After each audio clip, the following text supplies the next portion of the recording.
Hey everybody, it's Chris, and if you watched yesterday's video, you'll know that I was involved in the creation of a product that is on D&D Beyond right now called Cthulhu by Torchlight. And Cthulhu by Torchlight is basically you take Call of Cthulhu, which is a horror RPG, and throw it into D&D. So we're using D&D rules. You can play your D&D classes. There's some new subclasses and spells and feats and all that kind of stuff.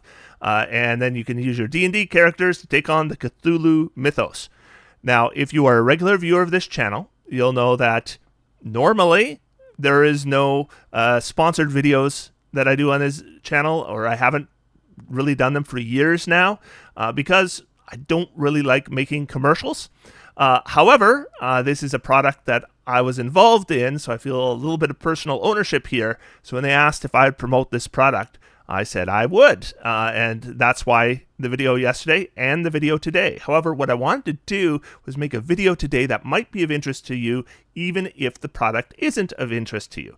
But if it is, there is a link down below. There's a pinned comment and a link to the product. So if you are interested in purchasing it or checking it out, that's where you would do so. But what I'm going to do in this video is we're going to do a little bit of inside baseball, because I would imagine a lot of you will never have the opportunity that I was given to work on a product like this. And so I want to kind of share what it was like. So what I'm going to do in this video, and I have permission to do this, is the way it worked is Mike Merle sent me a rough copy of everything. And then I went through it basically line by line and made a ton of notes. And then I sent all those notes to him. And in some cases, he took my suggestions. In some cases, he didn't. And in some cases, he kind of took my suggestions. So he did a little bit of what I suggested. And so, the final version of the product certainly isn't all me, but I did play a significant part definitely in the subclasses and the monsters and the spells. So what I want to do today is show you the rough copies that I got, word for word, how they looked when I got them, the comments that I made to Mike in regards to those rough copies, and what the final versions ended up being after my feedback. So these ones that I'm going to show you, it's all stuff that I gave feedback and changes were made based on my feedback. And I would say that all these features ended up better than they were in the rough copy. Obviously, that's going to be a judgment call for player to player, but in my opinion, they are.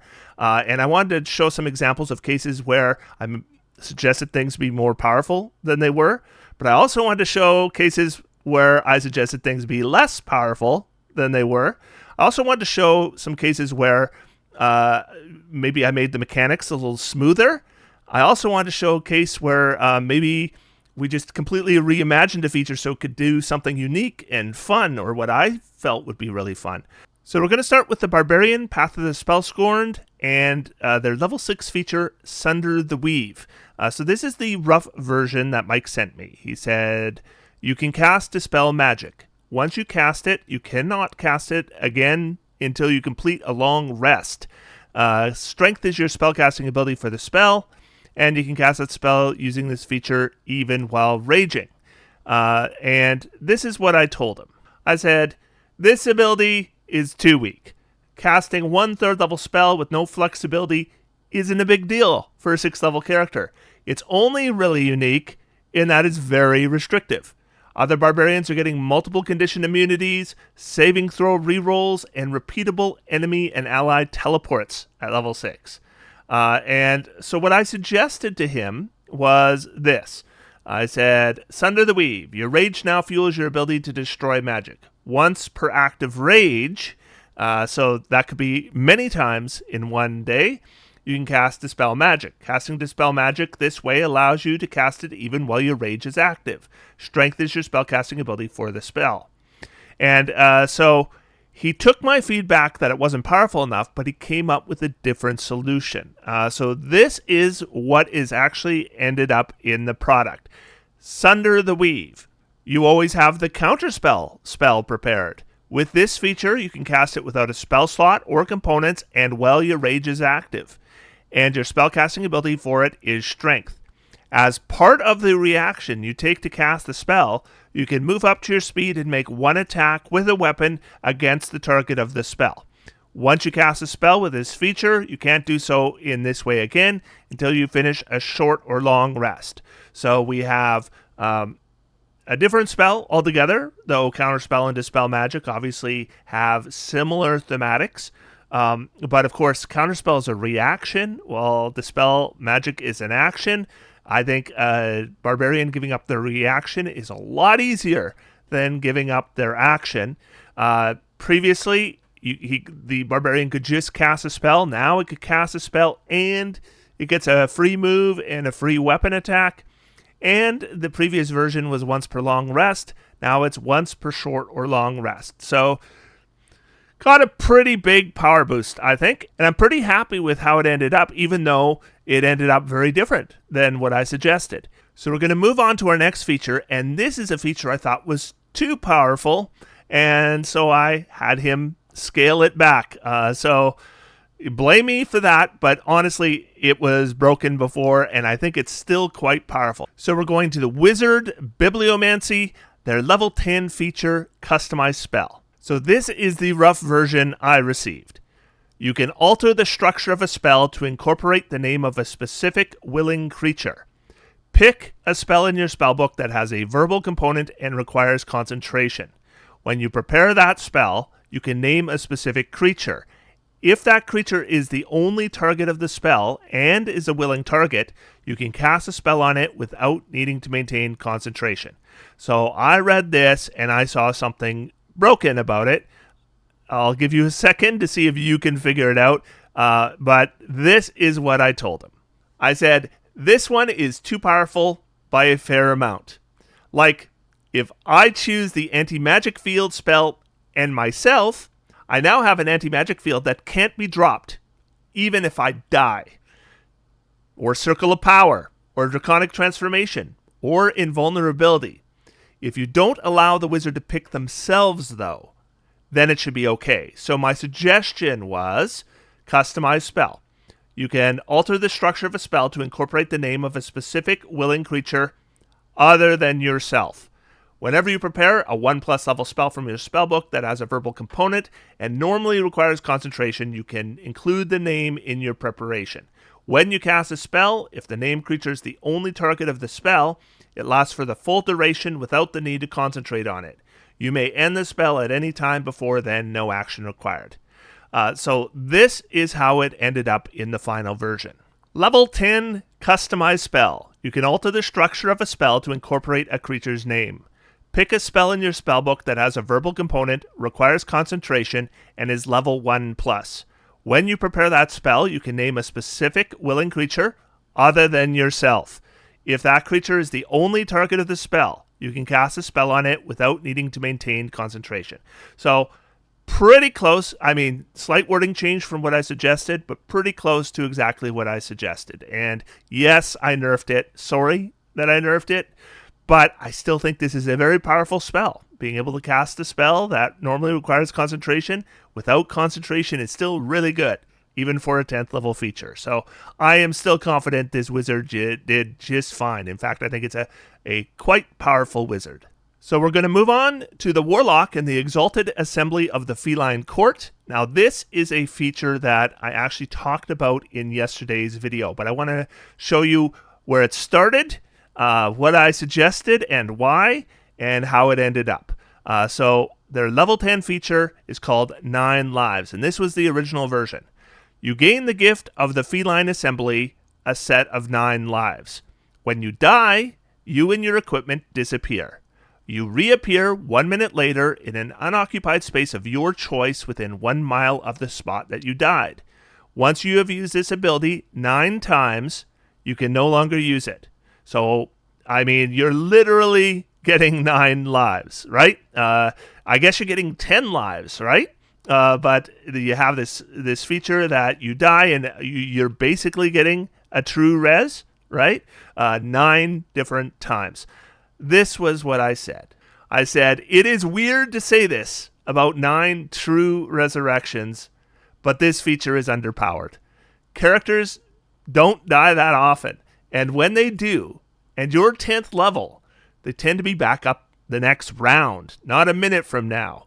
And you could juice this ability up quite a bit, and it would be fine.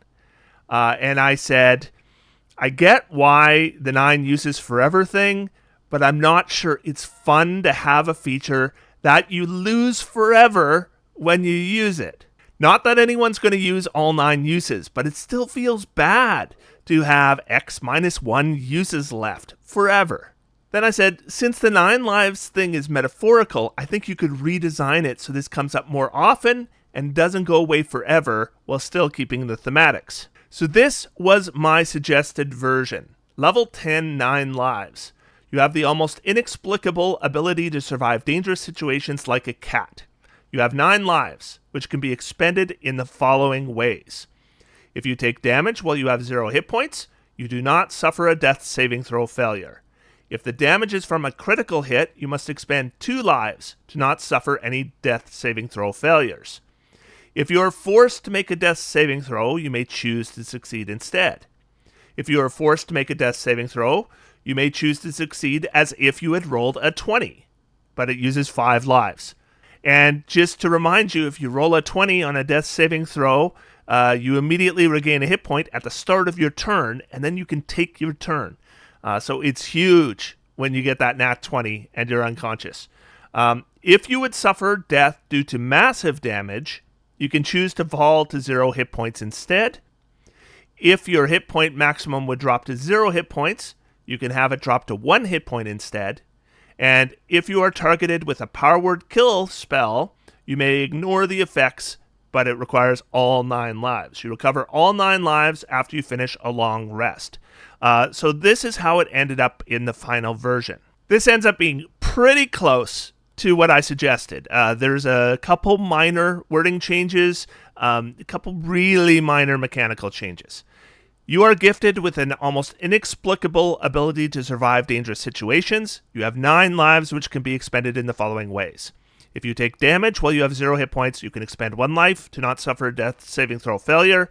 If the damage is from a critical hit, you must expend 2 lives to not suffer death saving throw failures. Because just keep in mind that if an enemy attacks you while you're down or does damage to you when you're down, you suffer a death saving throw failure. But if they're right next to you when they attack you, if they're within 5 feet, you suffer 2 death saving throws because it's an automatic critical hit. If you are forced to make a death saving throw, you can expend 1 life to cause yourself to succeed instead. If you are forced to make a death saving throw, you can expend 5 lives to turn the roll into a 20. If you would die from massive damage, you can expend 1 life to be reduced to 0 hit points instead of being killed outright. When you are reduced to 0 hit points and not killed outright, you can expend 1 life to drop to 1 hit point instead. If you are targeted with an effect that causes instant death, such as power word kill, you can expend 9 lives to ignore the effect, and you regain all uses when you finish a long rest. So pretty much exactly what I had suggested. And I think this is a lot more interesting than, a 1 minute goes by and then you just come back after you die. I mean, if your character never died, you would never use that feature. But characters go down. All characters go down once in a while. And then this is going to come into play. Okay, so we're going to go to the Paladin, Oath of the Guardian, and we're going to go to another feature that I probably made less powerful, but I think I made it smoother. All right, so this was Marking Strike, their level 3 feature. This, again, is a feature I talked a little bit about yesterday. In place of using your weapon's mastery property, this is the rough copy, by the way, you may instead mark the target of your attack until the end of your next turn. A marked creature has disadvantage on all attacks against creatures that have not marked it, and it must make a DC 15 Strength Athletics check the first time it tries to move further away from a creature that it has marked each turn. On a failed check, it cannot move on that turn. So here's what I noted about this feature. The first thing I noted is you don't necessarily need to hit to apply this, because what if your weapon has the Graze Mastery? Well, in place of using my weapon's mastery property of doing a couple points of damage because I missed, I can instead mark the target of my attack and do all this other stuff. That's too powerful, right? And it's definitely not what Mike intended. for it to do. The second thing I noted was this is going to create a whole lot of DC 15 strength athletics checks because you're going to do this every turn. Of course, you're going to do this every turn. So every turn, at least one creature and maybe multiple creatures are going to be making additional saving throws, or not saving throws, ability checks, but nevertheless, it's a die roll. It's going to bog things down. If you've played with the new Topple Mastery, you know what I'm talking about. These constant saves and ability checks, they're not great for the smoothness of the game. Also, a failed check means it cannot move on that turn. That's really powerful. And so you're getting this level 3 feature. It has no limited uses, and it's potentially immobilizing the creature it hits with every single attack. And that's too much. That is much too much. Also, you don't normally make an ability check when something is imposed on you like this, right? An ability check is something you do with your action, not something that you roll when somebody else does something to you. Like this, if we were to keep this similar to the way it was, should probably be a strength saving throw. But I didn't think there should be a saving throw either. So this is what I suggested. Level 3, Marking Strike. When you make an attack against a creature with a weapon for which you can use the mastery property, you can use Marking Strike instead of that property. If you hit the target with the attack, it has disadvantage on any attack against creatures other than you until the start of your next turn, and it must spend an additional 5 feet of movement for every 5 feet it moves away from you. So this is what we ended up with. Level 3, Marking Strike. This is the final version. When you hit a creature with an attack roll using a weapon, you can forego using that weapon's mastery property to mark the target until the end of your next turn. This effect ends early if you have the incapacitated condition or if someone else marks the creature. A marked creature has disadvantage on attack rolls against targets other than you, and it must spend 2 feet of movement for every 1 foot it moves when moving away from you. So this is pretty much exactly what I suggested, but it's a little humbling when you see that, oh yeah, this could be worded just a whole lot better. And of course, this is Mike has so much experience with creating features like this. I think things are instinctual for him that aren't for me. Obviously, it should be 2 feet of movement for every 1 foot it moves, not 5 for 5, because most people don't play on a grid, or at least some people don't play on a grid. So it's got to be 2 feet for 1. He put when you hit a creature right at the beginning, so I don't have to do that whole loop around at the end, talking about, oh yeah, and you have to hit.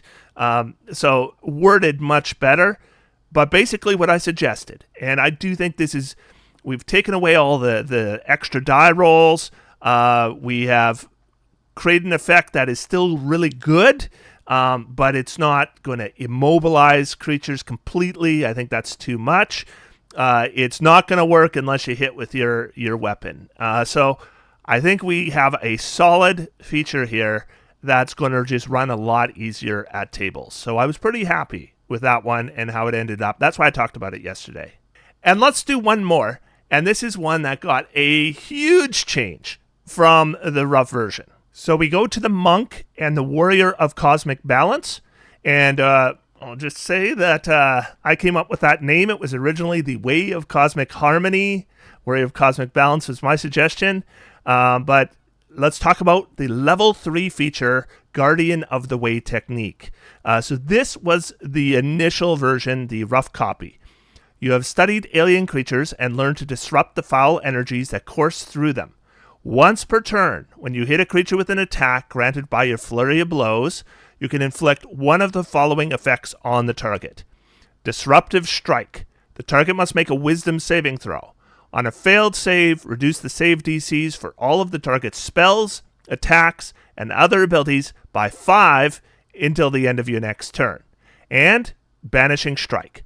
The target must make a Charisma saving throw. On a failed save, teleport the target up to 30 feet to a space you can see where it can stand, and it cannot move closer to you on its next turn. So, there's some of the same stuff I've talked about earlier in this video.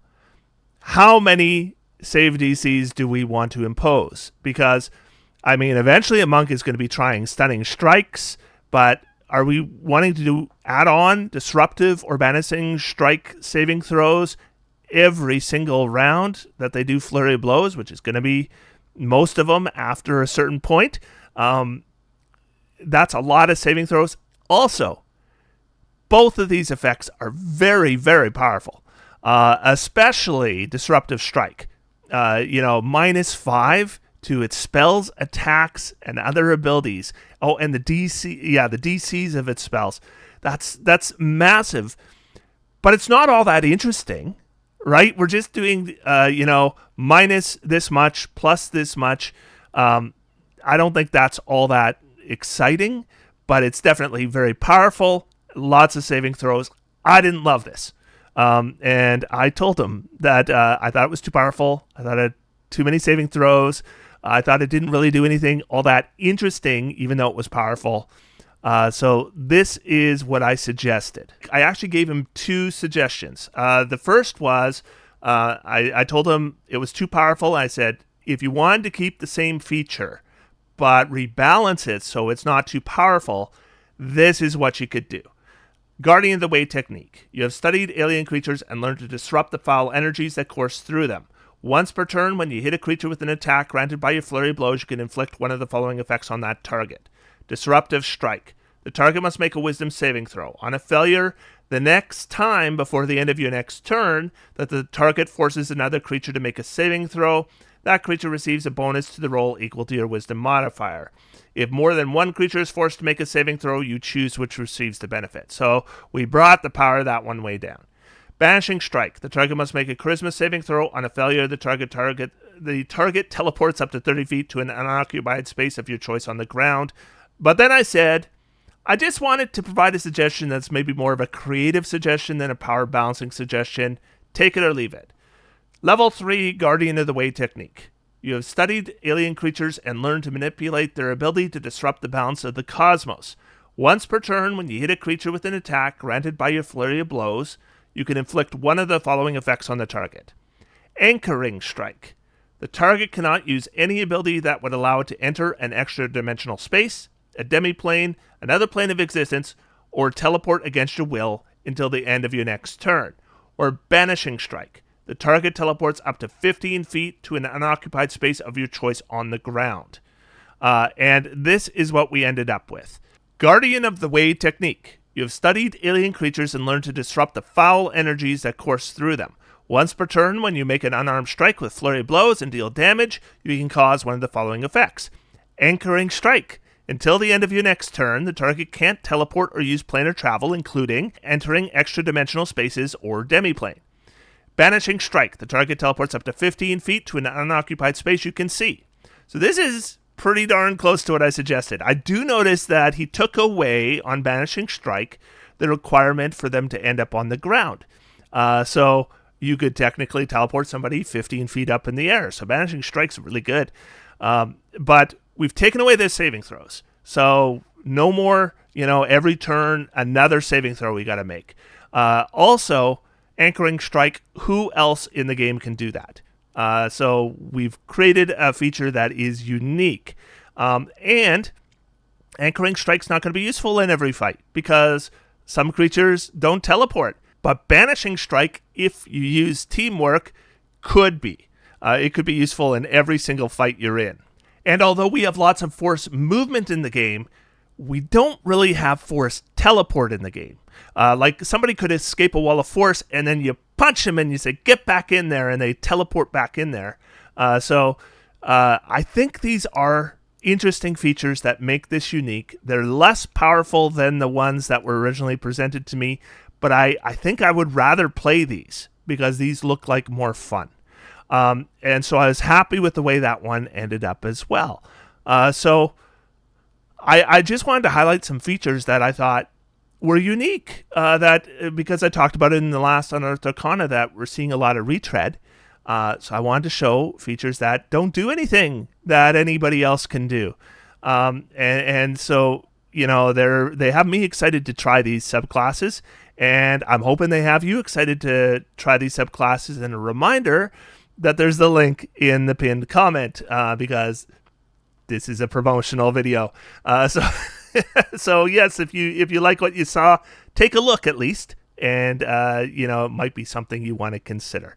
And that's my little story about working on this project, and kind of I just wanted to show you like how it worked. I got a rough copy. I sent back some notes and some suggestions, and Mike took my suggestions to heart, and in some cases he just ran with them. Some cases he made modifications, and in some cases he came up with his own solutions. That's the way it works when two people work together. So I'm pretty happy with the final product, and all I have to say at this point is I'm going to sit back, relax, and have some fun. D&D is for everyone. Thanks, everybody, and I will talk to you soon.